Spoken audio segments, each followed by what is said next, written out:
I'm sure there will be more people that come. You might want to click on that, okay, up there.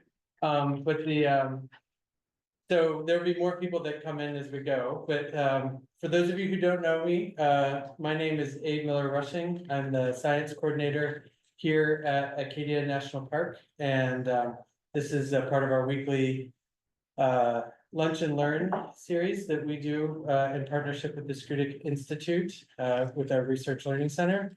And today we're really lucky to have Dr. Earnie Robinson, who's here to talk about Black leaders within the Park Service. And just a little bit of background on Earnie.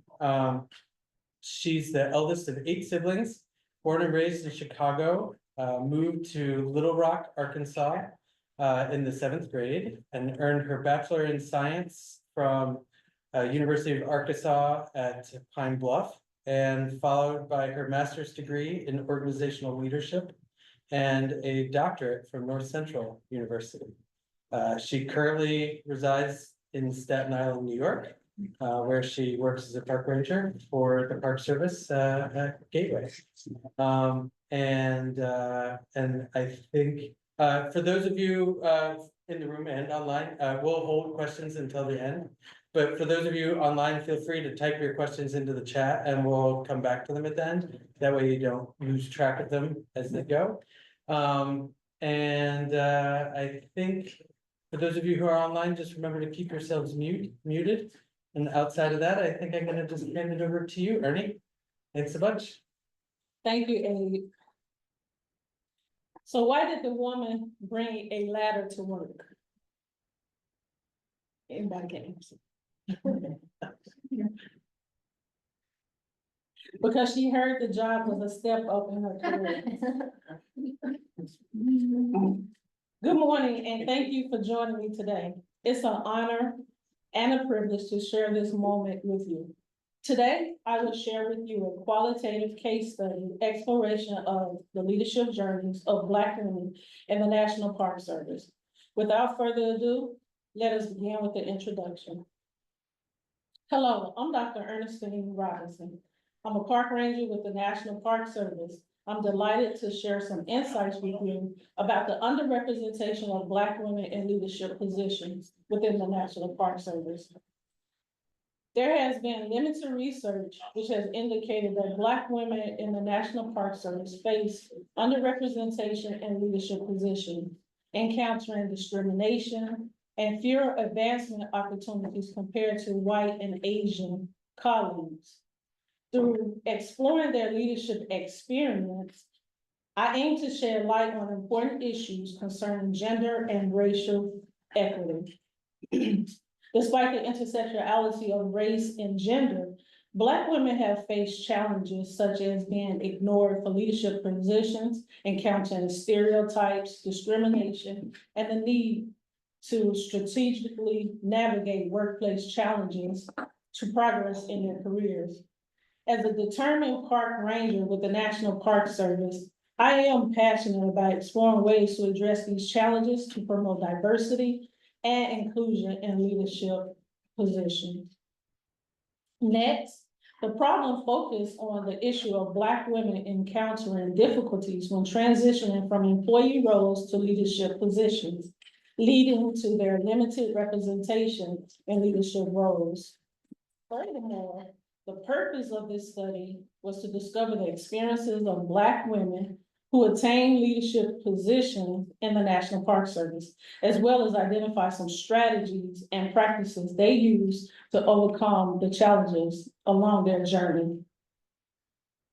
Regarding the conceptual framework, Black women face significant levels of underrepresentation despite making up approximately 7% of the US population, holding merely 1.3% of senior management positions and 2.2% of seats on the Fortune 500 boards of directors.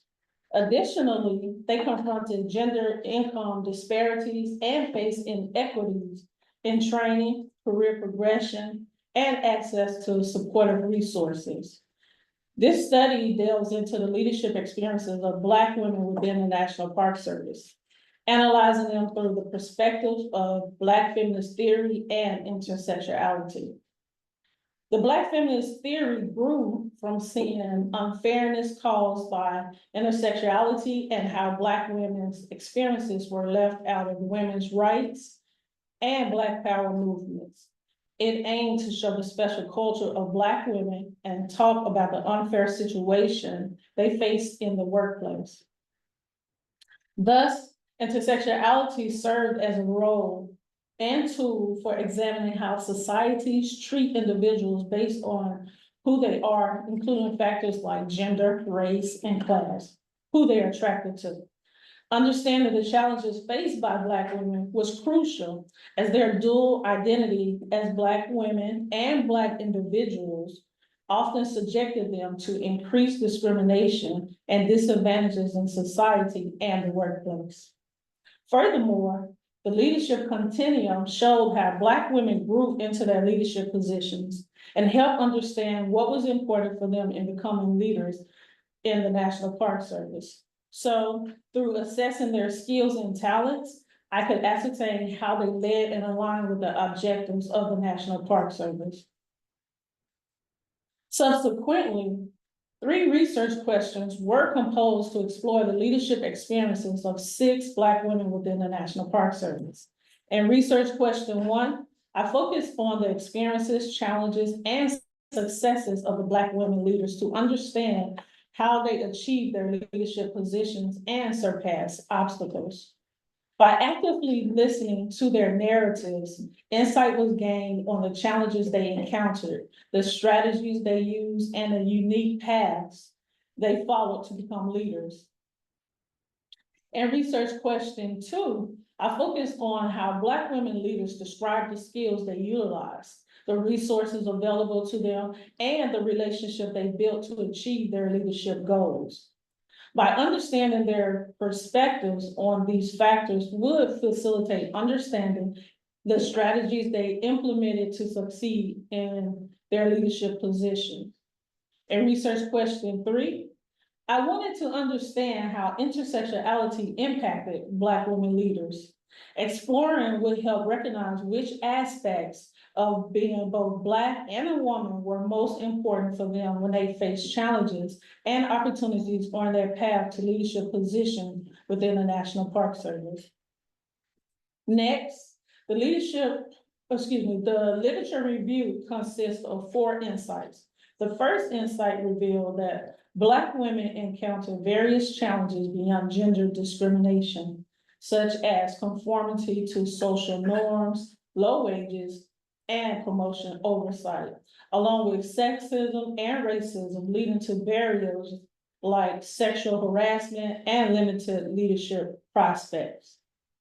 Additionally, societal labels often portray white women as caring and Black women as assertive, creating a double loss where Black women had to navigate perception of anger and lack of respect, while organizations often expected them to work harder and longer than others.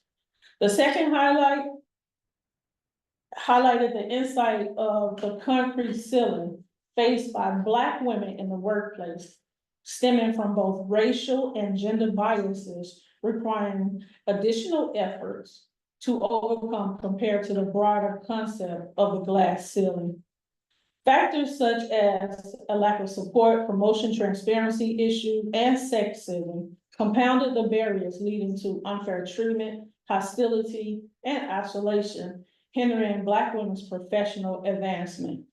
The third insight emphasized the importance of strong communication skills, emotional intelligence, understanding organizational culture, and fostering creativity to guide organizations through change, foster innovation and growth, and create a positive work environment so that individuals could thrive and contribute to the organizational success.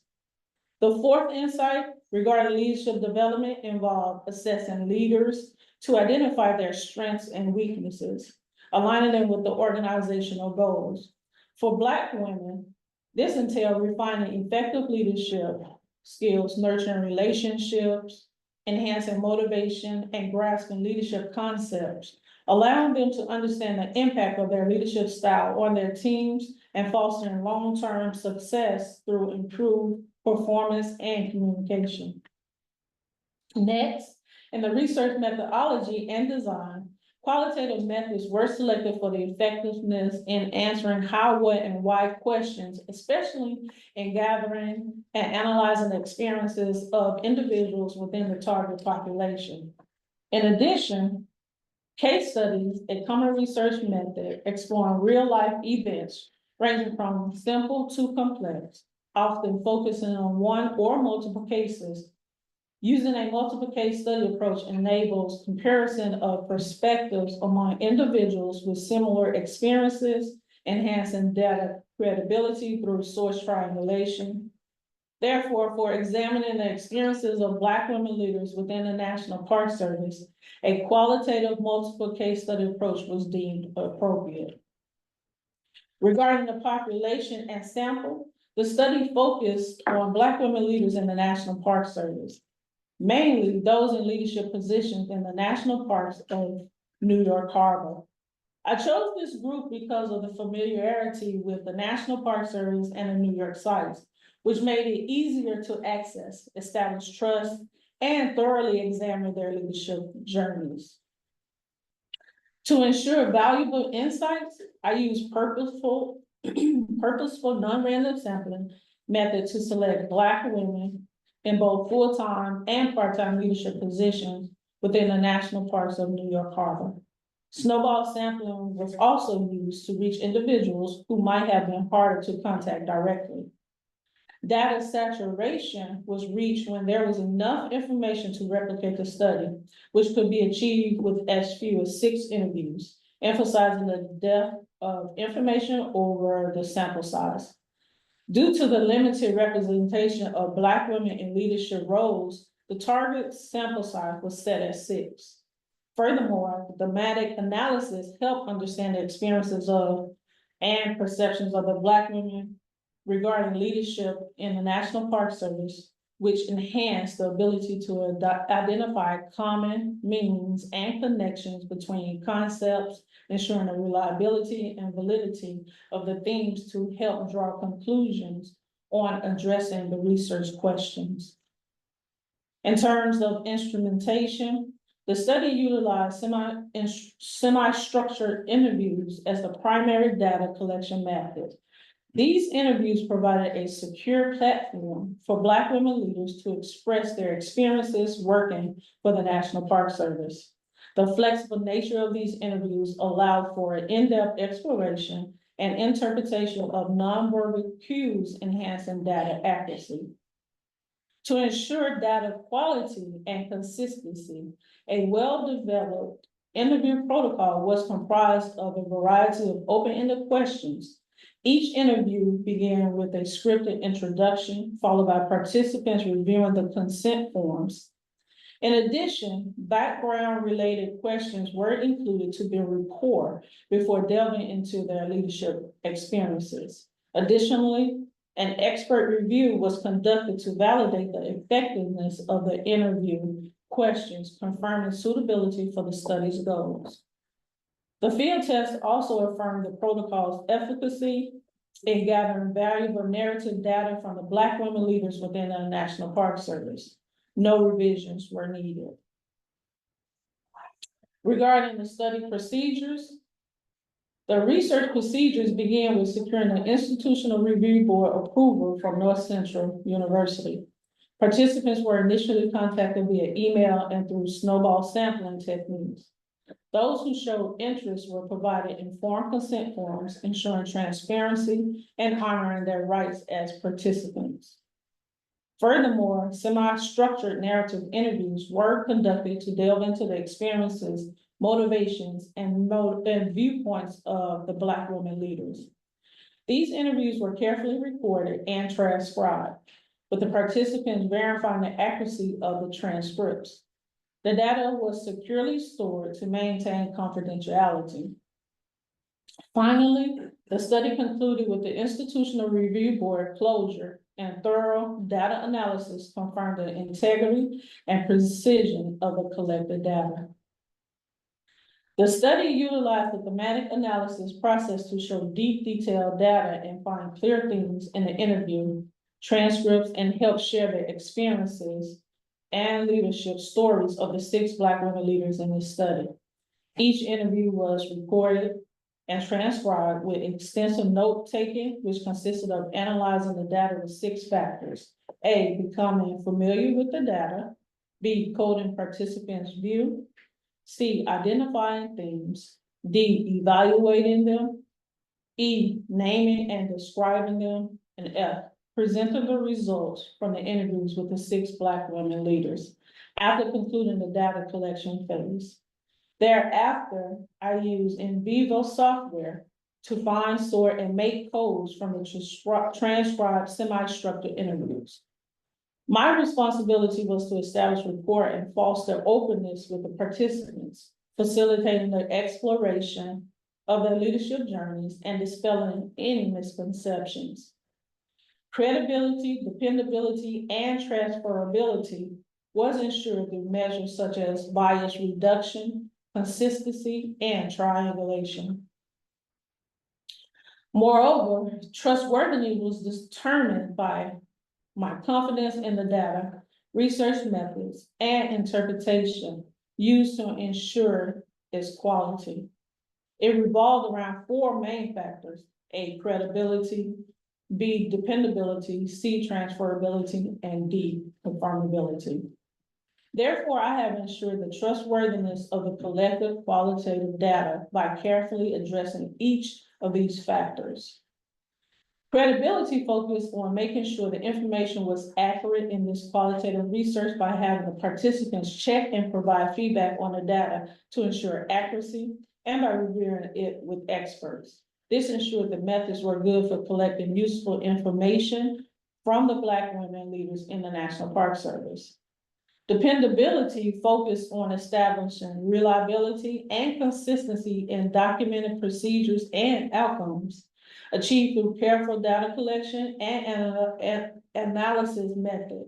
Additionally, this study ensured dependability by meticulously recording procedures, obtaining institutional approvals, and maintaining an audit trail of research protocols from data collection to reporting, avoiding assumptions and biases to maintain integrity in this qualitative research. Transferability focused on the relevance of study outcomes to comparable individuals or settings rather than broader perspective in this qualitative research. This was achieved through the collection and representation of detailed qualitative data, allowing for consistency across diverse contexts. Transferability was also confirmed through meticulous data collection methods, including structured interviews, Zoom recording, transcription, member checking, and detailed descriptions of research techniques, enabling consistency and understanding for future investigations. Confirmability focused on ensuring fairness and accuracy in this research for others to check and agree with the study's findings. It also involved ensuring that the collected data truly represented the participants' experiences, not just my own beliefs. By focusing on the interview data, asking for additional details from participants when necessary, documenting all research steps carefully, and utilizing coding to sort the data. The National Park Service, a federal agency within the Department of Interior, manages over 85 million acres across more than 423 units of natural, recreational, historical, cultural, and archaeological resources. Despite its esteemed role as a steward of natural and cultural heritage, research on leadership within this organization was limited. The National Park Service employs over 20,000 individuals with approximately 575 at the 11 sites of the National Parks of New York Harbor. This study targeted individuals from these sites, where an estimated of 15 Black women leaders aged between 48 and 75 years old held positions of supervision, management, or leadership within the national parks of New York Harbor in New York. Despite the sizable workforce, I conducted interviews with only 6 Black women leaders. After going through the 6 interview transcripts, I created this diagram to illustrate how I use in vivo software. I use data from the interviews and 2 types of coding, one open and the second one descriptive, to find important codes for the research questions. First, I considered what the data was displaying. Then I placed the information into the in vivo software to create some initial codes using both inductive from the interview data and deductive methods from existing ideas. The codes from existing ideas were foundation, but I also created new codes based on what I obtained in the interviews. Therefore, the findings for the 3 research questions included themes and quotations obtained from the Black women leaders interviewed in this research exploration. As a reminder, research question 1 was, how do Black women in leadership positions in the National Park Service describe their personal leadership journey? Has 2 themes. Theme 1 revealed that Black women in the National Park Service highly valued leadership for both service and representation. They emphasized the importance of understanding leadership concepts in their journey toward leadership positions, which encompass providing guidance, adopting a servant role, addressing challenges, positively influencing operations, and setting an example.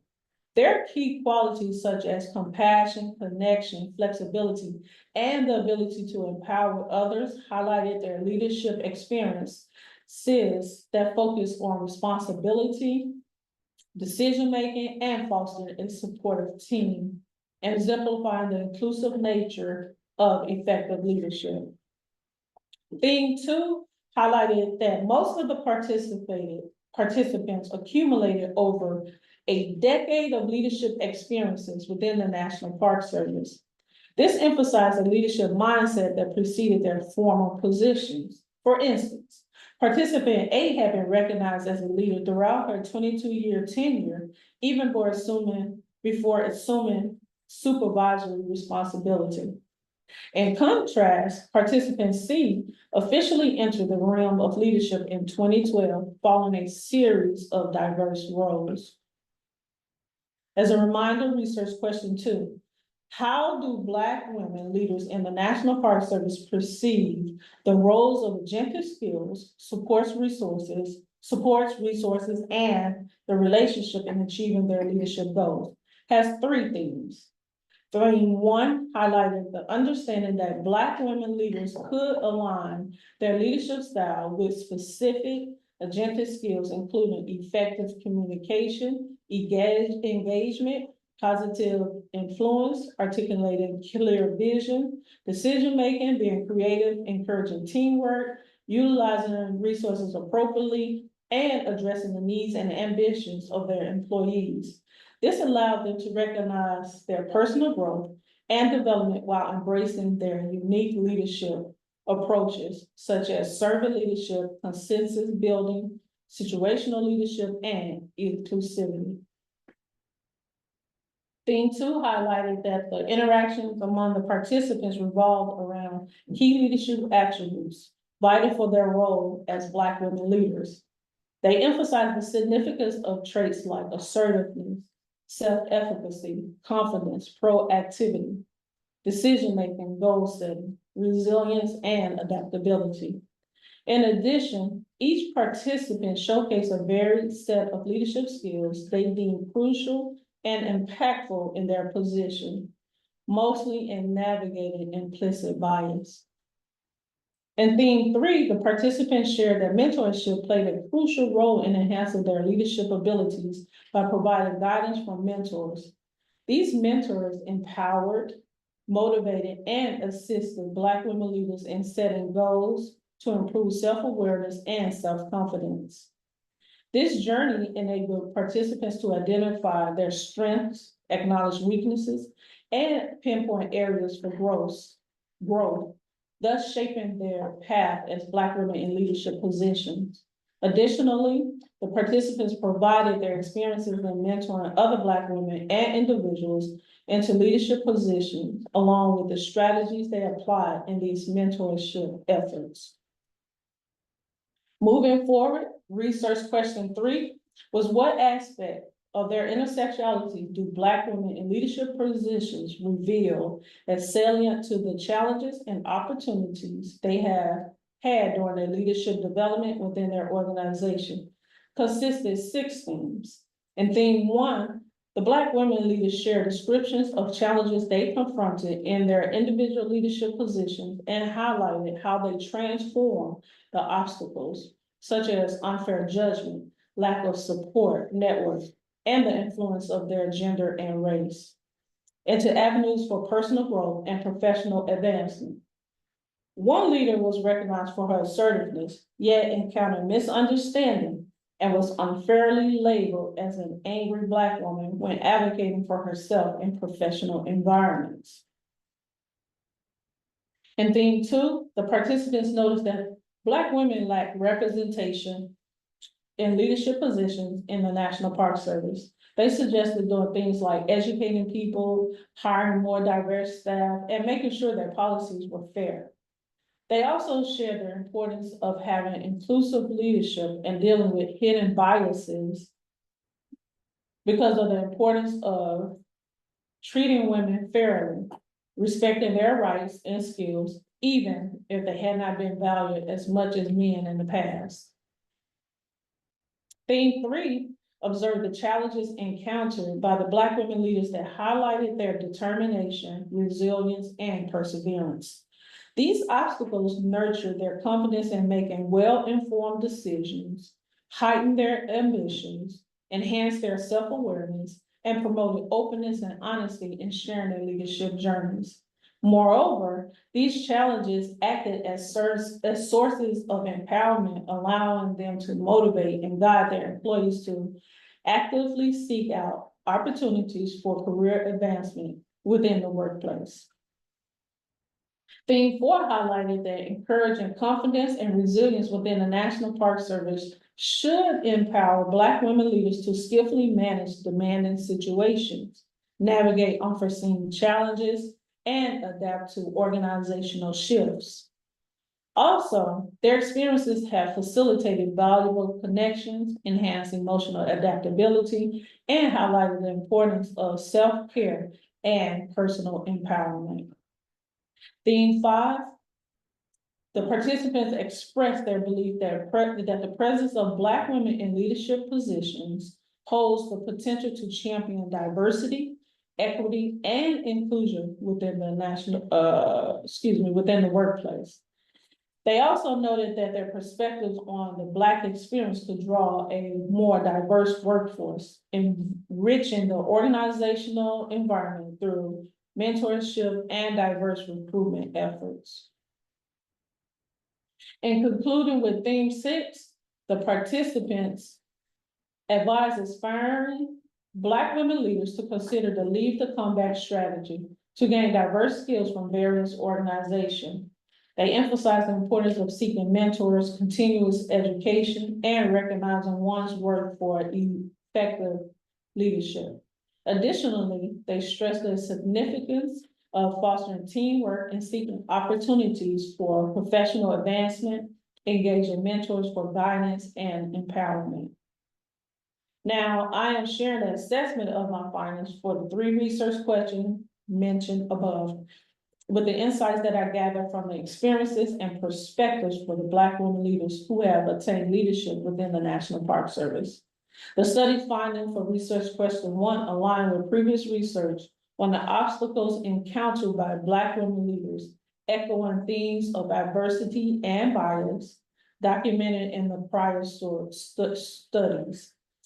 Furthermore, the study enriches our understanding by providing detailed insights into the leadership experiences within the National Park Service, shedding light on this context. These findings also align with leadership theories, highlighting the importance of mentorship, advocacy for diversity, and continuous learning. The findings for research question 2 align with prior studies, emphasizing the importance of agentic skills among Black women leaders within the National Park Service, consistent with existing literature on leadership challenges in diverse organizational contexts. This study adds to the literature by providing specific insights into the strategies employed by leaders, such as negotiation and conflict resolution skills, further clarifying the practical applications of agentic behaviors in navigating organizational barriers. Additionally, the findings align with theoretical frameworks emphasizing the role of support networks in leadership development, corroborating established theories on the importance of mentorship and emotional support in fostering resilience and career advancement. The findings for research question 3 align with previous studies, echoing the challenges faced by Black women leaders, such as being disregarded, underrepresented, and subjected to negative stereotypes. This study adds depth to providing detailed insights into how these challenges were navigated, emphasizing strategies such as promoting diversity, challenging stereotypes, and advocating for policy changes. Moreover, the findings align with the theoretical frameworks in inclusive leadership, highlighting the importance of diversity in leadership roles for addressing biases, driving innovation, and fostering an inclusive work environment. Furthermore, the study identified several limitations that could affect its reliability and validity. These included a small sample size, subjective biases, time constraints, data analysis complexities, and ethical concerns. Additionally, the study's scope was limited to Black leaders in the National Park Service of New York Harbor, which may have restricted access to a broader pool of participants. Acknowledging these limitations was important for understanding potential challenges and ensuring the study's trustworthiness. It also highlighted the need for further research that could address these limitations and provide more comprehensive insights into the experiences of the Black women leaders. Next, exploring implications for the 3 research questions involved assessing the potential outcomes and significance, mostly in understanding the broader effects of new findings. For research question 1, 2 key themes emerged. A, viewing leadership as a service and representation. B, a journey beginning with a leadership mindset. These 2 shed light on how these Black women perceived and experienced leadership within the National Park Service, revealing unique aspects of their journeys. By utilizing the leadership continuum, the study explored an important looping cycle of 4 phases in the leadership paths of Black women in the National Park Service. The first phase is preparation for leadership, which recognized that the disciplinary expertise and credibility was not sufficient grounding for these types of positions. Black women preparing for leadership positions had to equip themselves with leadership and management skills, increase their visibility, develop a trust-based community of peers, and learn the value of relational skills. Aspects of this phase were present in the participants' journey and discussions related to developing a leadership mindset. The second phase is to transition into leadership, which involved both readiness and strategic career planning. Black women needed to embrace their power to effectively utilize policies, resources, and connections for impactful change, especially in cases of organizational and cultural change. The third phase is to sustain success in a leadership position, which encompasses the Black women leader securing adequate and suitable support to maintain long-term success in the leadership role. Previous studies have highlighted that women were frequently overlooked during this phase, partly due to challenges in advocating for support and resources. The fourth and final phase is transitioning again from one leadership position to another. The emphasis was on seamlessly transitioning between leadership positions, which is an important aspect of their leadership journeys. This phase might have received less attention in the participants' narrative in this study, possibly because they had not reached a later career stage or because the earlier phases of their journey were more prominent and memorable, thus described in greater detail during the interview. The study showed how the participants' journey in the National Park Service reflected a shift towards purpose-driven, inclusive leadership. Black women's leadership experiences highlighted ethical approaches and community focus, informing fair policies and training for inclusivity. Overall, the challenges emphasize the need for proactive resilience and fostering diversity and inclusion in leadership. The implication for the second research question revealed three key themes: alignment of leadership style and skills, B, essential leadership abilities, and the importance of mentorship. The study found a strong link between the leadership style and skills of the Black women leaders, enabling them to tackle challenges effectively. Mentorship emerged as imperative for their success, providing invaluable support, often overlooked. Additionally, the study highlighted the diverse skill set of these leaders contributing to both the National Park Service and the communities. Thus, the findings align with what other studies have discovered about the important roles of women of color, adjusting leadership styles, developmental program, and the impact of mentorship on leadership. However, this study not only supported existing knowledge, but also brought new ideas about Black women leadership. The third research question on implication reveals 6 themes: navigating intersectional leadership challenges, B, fostering inclusive leadership, C, overcoming challenges with tenacity, D, building confidence and resilience, E, making an impact, and F, guiding emerging Black women leaders. There were practical steps suggested for the National Park Service to address intersectional challenges that included improving representation, raising awareness, providing mentorship, implementing fair policies, conducting diversity training, facilitating network, and launching confidence building programs.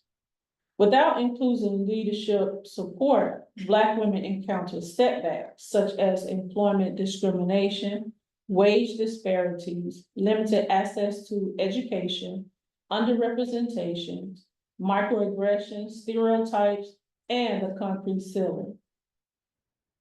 Organizations ignoring these issues risk reputation damage, legal concerns, and setbacks to diversity initiatives. Successful Black women leaders who overcame challenges became role models and mentors, positively impacting the National Park Service through determination, effective communication, and personal growth. They challenged stereotypes, empowered communities, and contributed to diversity, equity, and inclusion goals. Formulated within the Black feminist theory and intersectionality, the study consistently demonstrated the significant impact on Black women leaders in the National Park Service. Their role in enriching decision-making, driving positive organizational change, and inspiring future leaders aligns with the efforts to foster a more equitable and inclusive organizational culture. Hence, the study findings reveal insights that could transform the National Park Service leadership environment, leading to the proposal of 3 recommendations that could drive meaningful change. First, the National Park Service must take a proactive approach to encourage and facilitate mentorship programs for Black women leaders. This approach aims to provide early leadership opportunities and eliminate extended waiting periods for ascending to leadership position. Second, National Park Service must invest in leadership development programs for Black women to nurture a leadership mindset within the organization. This would involve promoting a values-driven, community-focused approach to leadership through professional development workshops hands-on training, and one-on-one mentoring sessions. Lastly, the National Park Service must encourage increased representation of Black women in leadership positions through bold organizational reforms and innovations in leadership degree programs. Organizations should implement diversity and inclusion initiatives, transparent promotion processes, and mentorship programs. Universities could contribute by incorporating minority leadership tracks, intersectional leadership studies, and networking events connecting students to and with successful leaders. Additionally, 3 recommendations were proposed for the National Park Service to support further research. Firstly, future studies should aim to replicate the current study using larger and more diverse samples, including various organizations and sectors. Secondly, researchers were encouraged to consider demographic variations such as age, socioeconomic background, geographic location, and educational attainment. Finally, future research endeavors should prioritize the development of a quantitative scale to measure the perspective of Black women who have attained leadership positions. This broader approach would enhance the relevance of the findings to a wider range of Black women leaders nationwide, provide a more comprehensive understanding of Black women leaders' experiences, and foster a more inclusive and equitable professional environment. In summary, the study aimed to address the underrepresentation of Black women in the National Park Service leadership positions. Through a qualitative multiple case study design, I explored the experiences of 6 successful Black women leaders, revealing challenges such as discrimination and limited representation. The study emphasized the need for diversity efforts and mentorship programs for Black women within the National Park Service. Further research is needed to explore the experiences of Black women leaders across diverse organizations. Thank you for attending, and this concludes my presentation. I will now accept any questions.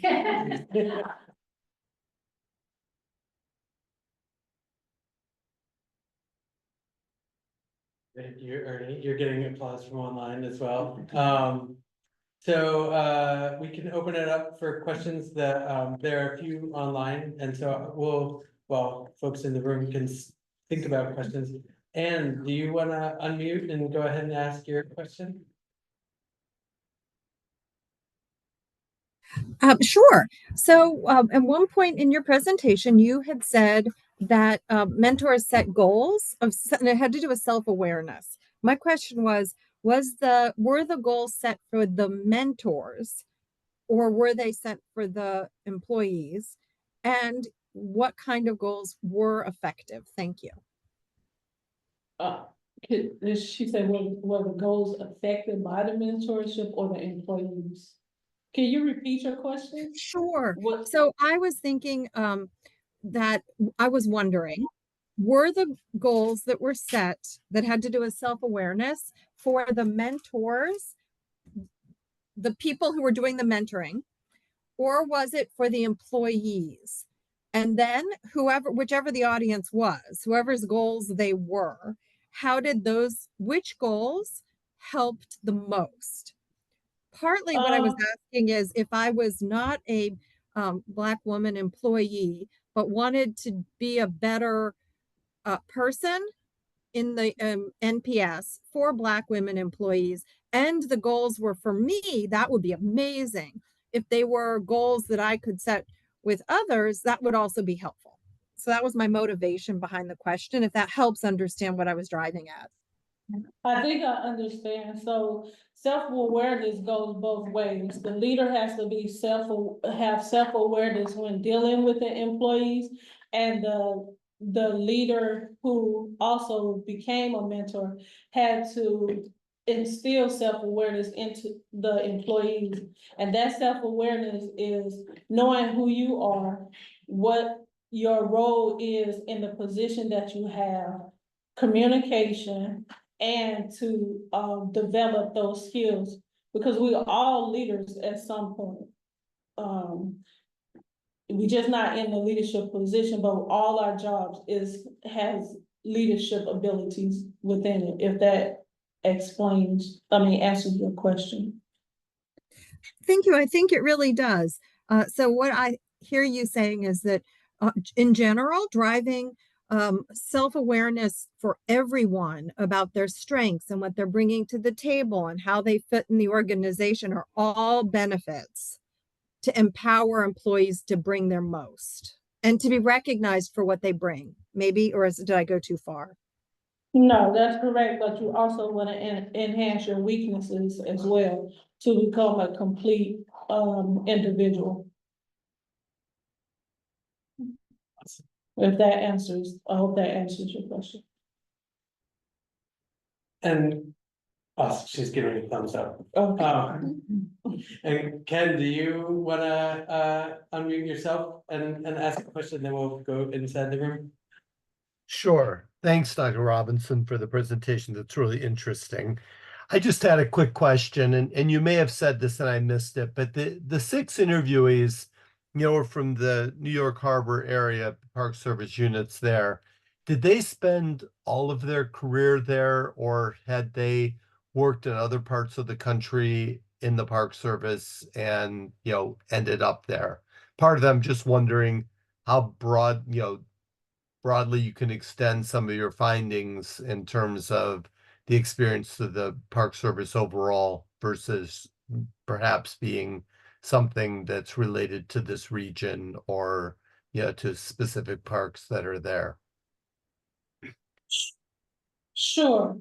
So the study intended to come from the New York Harbor Parks, the New York Harbor Parks of New York. That's where it intended to. But as I stated within the presentation, snowball sampling was, which means that I presented a flyer of some sort and passed it around. So it didn't exactly come from the New York Harbor Parks. There were a few who were, their expertise did expand throughout the National Park Service, but there were other women who were outside of the New York that responded to it. Great, thank you. That's helpful. Okay. Listen. Anybody in the room for a question? We have a couple more online. Oh, behind, sorry. You're my blind spot, I can't see. Do you want to go, Catherine, and then we'll go to Sure. Christy? And my question was about the mentorship, which seemed to be a big result that everybody mentioned. And do you know details of who the mentors were? Yes, most of the interviews had other Park Service employees that mentored them. But not necessarily other Black women employees, yeah. That is something why they alleviated to developing a mentor program for Black women. And the difference is it's not really a difference because people of all races could mentor. You just have to learn the cultural competence of it and be sincere with it. Because there's a difference going into the culture of Black women leaders. Yeah. I hope that answers your question. Yeah, thanks. Christy? I have 2 questions. Okay, so the first one is like, is this like a federal agency problem? Is this like a Park Service problem? Or is it like just a society problem? So, for example, like, are there other federal agencies that also have difficulties having Black female leaders at higher levels? Are there like non-governmental agencies that tend to have that, or is it just kind of across the board? It's across the board. All agencies is dealing with that problem. Okay. It's just, I did it on the National Park Service because I worked there. And it was close to me. Not to mention, I wanted to finish my study, then to go all out. So So it was dear to me because when I first started the National Park Service, I didn't see any Black people in leadership position. And when I wanted to advance in my career, I was told that in order for a Black woman to excel in the Park Service, she has to get education. So that was one of the reasons why it piqued my interest to explore Black women leadership. I mean, the reason I asked that question is, you know, like, is the Park Service uniquely doing something wrong? You know, or is it because we're a federal entity and like the feds are doing something wrong, or is it just kind of like society and culture? I don't think the National Park Service is doing anything wrong. I think the National Park Service does not know how to address it. If the makeup of the National Park Service is largely outside of Black Americans. And even, I mean, Black women, because even Black Americans, and I think if we were to get more Black people, we would have to become cultural aware of how to go out and recruit them and not shy away from it. It's just like when you recruit Asians, Mexicans, Japanese, it's the same thing, but for some reason, when it comes to the Black community is a block there. Like, we don't know how to recruit them. Maybe we can do some, and I'm only gonna speak from where I'm from, because I'm actually from Gateway National Recreation Area. And there used to be an outreach program, which is no longer exists. So if you were to develop that, and not even just have an outreach program, but develop some people to become cultural aware of how to interact with the Black community, then maybe you can get some. You have to put the Black people in front of it, but you can do it with other races as well. Okay, second question. What did you learn about your leadership during Park Service? Do you mind pausing for a moment? Can I ask that question? You can come, or we can come back to Okay. that, but just there's an online question that's Okay, exactly alright. a follow-up. So Tracy, you're saying your audio function isn't? Do you want to try to unmute and see if you can talk, or if you want, I can read your question? Just problems with our headset. Okay, all right, so I'll ask Tracy's question because it follows up from Christie's first question. Okay. And she asked, did the leaders in the study indicate how they first began their federal careers? And do you have any insights? Does that provide help with any insights as about how the Park Service can effectively increase diversity in recruitment? Yes, some of the people worked out at other organizations and then came to the Park Service. Some started in the Park Service, then left and came back. And the ones that left and came back found it more beneficial to them because they were able to learn more skills on the outside and it seemed as the National Park Service accepted that better than just staying working here. And then the second part of her question was? Can you repeat that? Was just how, did that help with any insights into how the Park Service can effectively increase diversity in recruitment? Like what you were talking about outreach Mhm. into the Black communities. Yeah, throughout, you can go outreach, historical Black colleges was another, huge, suggestion that they, suggested to go out and do outreach. No, that's good. Okay.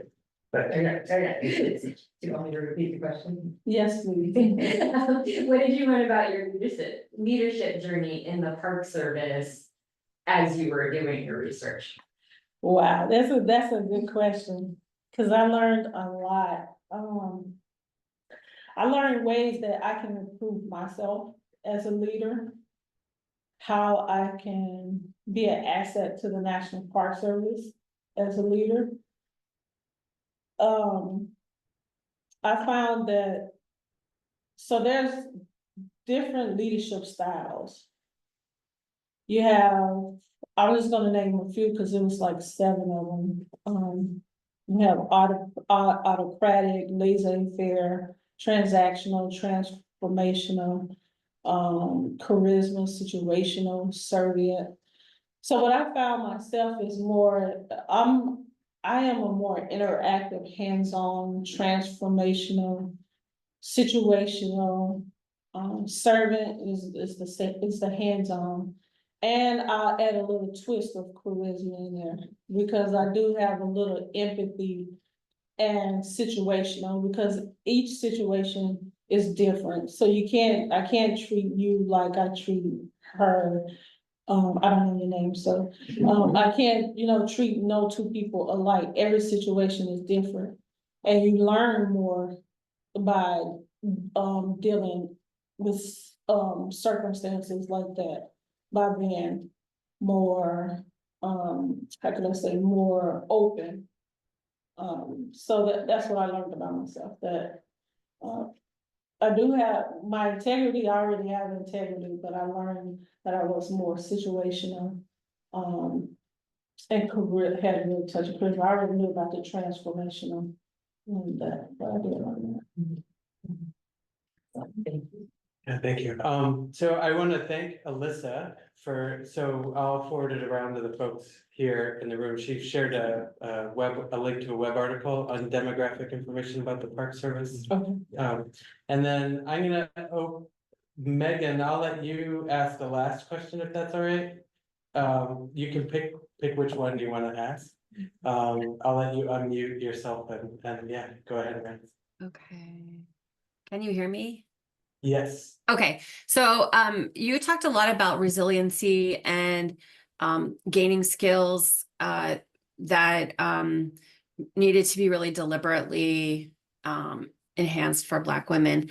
And it seemed like the level of work and the burden of skill gaining and is pretty high. And it made me feel like burnout and retention could be a factor because the challenges are so much greater. And I wonder if there was anything about talk about burnout or issues around retention and because of the challenges that Black women leaders face. That goes back to the concrete ceiling. We face dual discrimination, race and gender. And it goes back to what I said was in some of those cases, the interview shared that even when they got to leadership positions, they were given more than their counterparts were given. So I think if the load was shared and you have balance within your life and not just your life, because what we don't understand is like we all individuals and we all come from different backgrounds. So when we come from different backgrounds, we don't know what Suzanne and Joe Blow are dealing with on the outside. But when we come into the workplace, we have to find a way how we can gel as it's kind of like a family. When you go home, you have to prepare your meal and embrace your children. We have to learn how to do that as a National Park Service. We treat each other different and as enemies amongst each other. But once we learn how to embrace each other and deal with it, and it's not so much as dealing with it, because I guess what I'm trying to say is we have to learn how to separate the outside from the inside. Because we do come with a lot of baggage on our shoulders, or whatever we wake up and we have a bad experience, we tend to bring it to work and the next person don't know what you're going through. So it does cause a burden on everybody, but once we learn how to deal with that interaction, it's basically interaction and getting to know one another outside of work. And it doesn't have to be a lot, just enough to make that environment workable. And that would alleviate some of the burnout, because it is a lot, and then the government is short-staffed, so it puts a lot on you. And you have to maintain balance. I would just say balance and maintain, try not to say, so what I do in my case to reduce burnout is I continue to educate myself. You have to have some wellness on the outside. That helps out a lot. And you just have to be open about it. Find ways to deal with the hustle and bustle of life before coming to work. It's a mind thing, basically. You have to like transform your mind. Get rid of the stinking thinking and know that we're here to make we're here as public service for the people to engage them and have an enjoyable experience. And sometimes we forget that because we are so boggled down with our own problems. So I think if we find ways, programs on doing, early in the morning, the team get together and we just do stretching together, do some type of release, and I think the environment will be better. I hope that answers your question. Yes, thank you. Okay. Yeah, well, thank you everyone for coming in. Thank you, Ernie, for the talk. That was super awesome. I really appreciate it, and yeah, thank you. Wait, one more, is this research published? Can we find it somewhere? Yes, it is fun. Can you share that? Yeah, I'll share around the link to the dissertation. Yep, Thanks. and there will be a recording of this online if anybody's interested. I'll share that when it gets posted. Okay. Could Thanks so you, much. thank yeah. you so much. You said you'd share the published research, and will you be able to reach me, or should I send you an email or something? I'd really love it. I think I'll have a list of the attendees, so I'll send it out to everybody who was on the attendee list. Yeah. Thank you so much. Yeah. Thanks a bunch.